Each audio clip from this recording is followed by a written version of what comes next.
La paroisse Saint-François d'Assise est dos au mur. La flambée des coûts de l'énergie menace la maison du Seigneur. On a 30 000 € de coûts d'énergie à la période actuelle. On va passer ça à 120 000 €, essentiellement dû à l'augmentation du coût de l'énergie qui est multiplié par 4. Pour réduire la consommation des 15 églises de la paroisse, plus d'éclairage en dehors des offices et surtout plus de chauffage en hiver.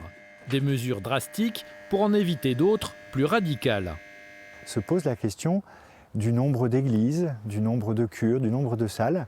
Est-ce que, voilà, la question simple d'une messe avec 10 personnes dans une église, est-ce que nous avons les moyens financiers mais aussi humains de pouvoir avoir le même patrimoine qu'il y a 50 ans?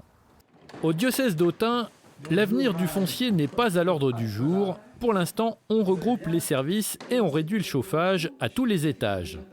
Je suis d'abord très heureux que vous ayez accepté, là, depuis maintenant plus d'un mois, de venir vous mettre toutes les deux dans le même bureau.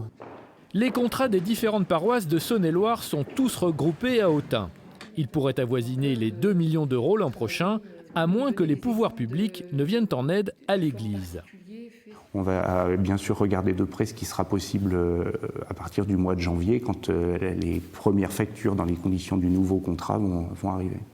Pour l'évêque d'Autun, la crise actuelle est surtout une occasion à saisir pour se recentrer sur l'humain.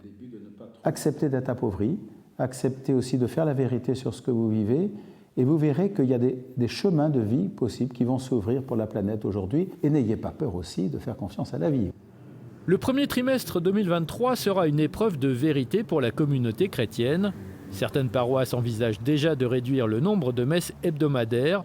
Impossible pour l'instant de savoir combien feront ce choix.